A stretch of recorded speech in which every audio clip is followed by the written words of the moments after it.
John, have you lost people this year? Have you been cutting ties? Yeah, I'm all about cleaning the clutter. I always say you have to keep your inner circle really strong, and that inner circle has got to be people that are going to be your ride or dies. They're going to be people that you are always going to be there for. Whatever they need, you're going to help them out. Whatever you need, they're going to help you out. Bottom line. And you can see little cracks in the surface all through the year of people that are not going to make that ride or die bar at all. And I'm all about, it's fine to keep them as an acquaintance. It's fine to keep them as a business associate, but they will never, ever be in my inner circle. And fortunately, I'm a good enough judge of character that I've never made the mistake to put somebody who's supposed to be an acquaintance or just a business associate in my inner circle. And that's one thing I've been very, very blessed to have, because I've seen people who've made a very, very big mistake, putting too much faith in people they shouldn't put faith in, and being completely devastated when they found out, I never thought this was going to happen to me. Do have executives that could possibly be like one step away from calling you for that job, but you still want to be you and not really worry about what people are going to say. So it's like, do you, but keep it classy. Do you agree with me, John? I was just going to say that was perfectly said. That was really, really well said. Do you, but keep it classy. Don't go crazy, because you could have a possible job opening coming at you, and you don't know who's seeing that Instagram, you don't know who's seeing that Twitter, and you don't want to lose a $5,000, $10,000 gig because you're showing your hoo-ha too much.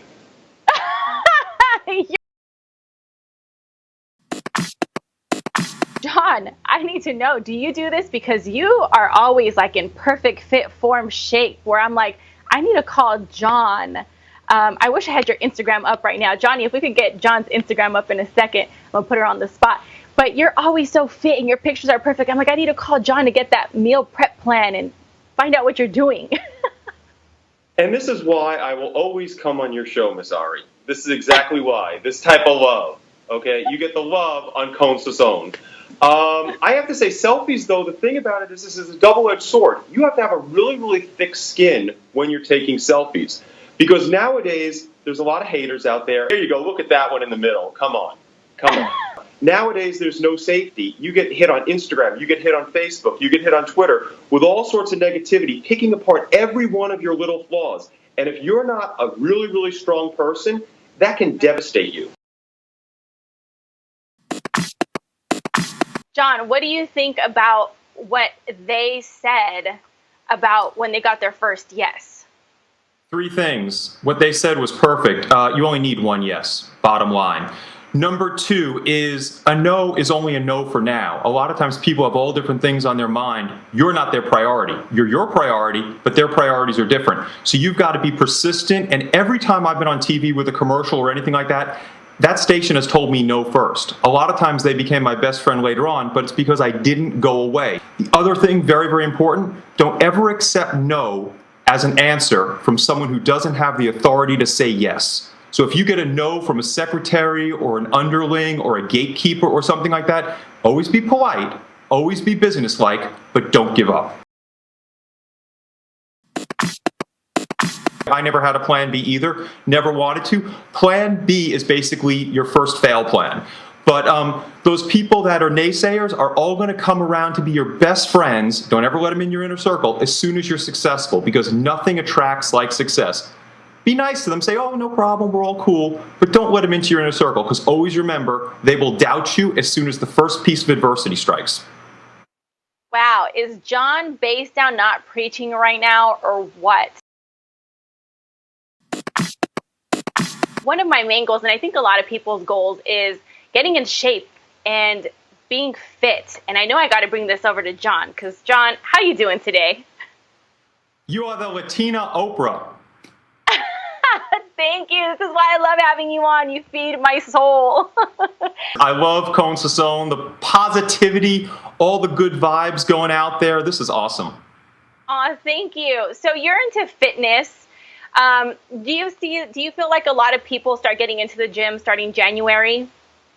Yeah, actually, I think that if everybody who joined the gym the first 2 weeks of January actually showed up, the gym would exceed occupancy requirements. Bottom line is with this, the gym counts on all these people signing up with the greatest intentions, the greatest resolutions, and then within 2 weeks, there's this huge drop off, and by a few months in, you have maybe 1/5, 1/6 of the people even showing up.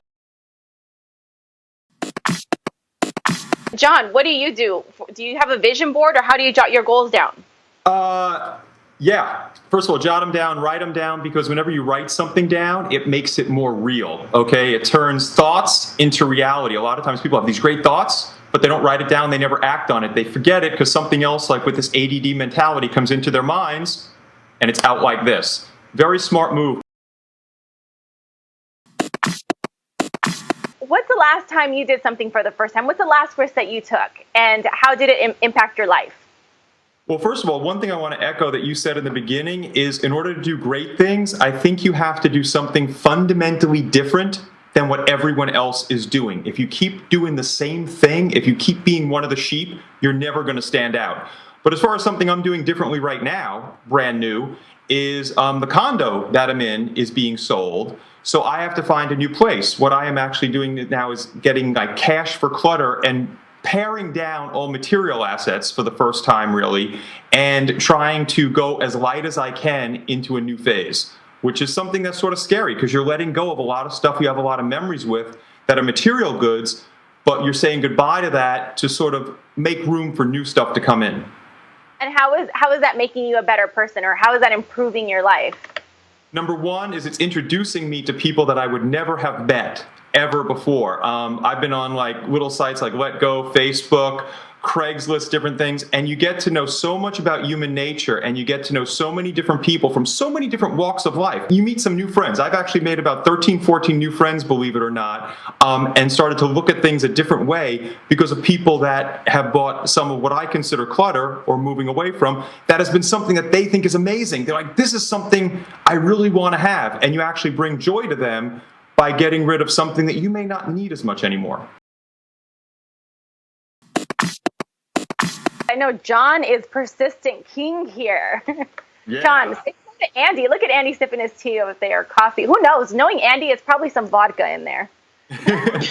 Well, Andy is officially my brother from another mother. This is an inside tip, inside motivational tip that you're learning here on Con Sazon.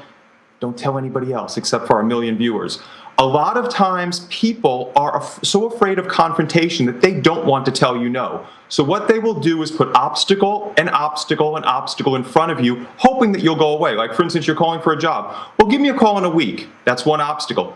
Be nice. Call back exactly in a week. Hi, you told me to call back in a week. What happens with that is if you're pleasantly persistent, like Andy was talking about, and you just don't go away and you leave it to them to say, and you know they want to tell you, get the hell off the phone. We don't want to bother with you, but they just don't have the balls to do it. Eventually, a lot of times you will win just by persistence, and they go, oh, give it to him, give it to her, just to get them off the phone. And then you can show them the talent. So do you consider yourself a fearless or a cautious risk taker? If I want something desperately enough, and if I want something from my soul, completely fearless. Completely fearless. If I want something that I can have or possibly not have, I'll consider all the options first. Has being fearless worked for you?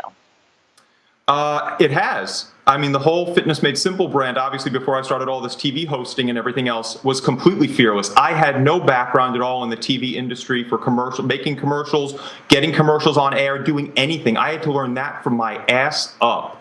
Completely self-taught, had no schooling in it, no contacts or anything. All of that stuff was done completely fearlessly without considering the consequences. I don't necessarily recommend it to everybody. I don't think that everybody should just jump off a cliff when it comes to that. But that was a passion of mine at the time, and it combined two of my greatest passions: getting in shape, getting healthy, controlling your own health, and also being on TV. Amazing, amazing.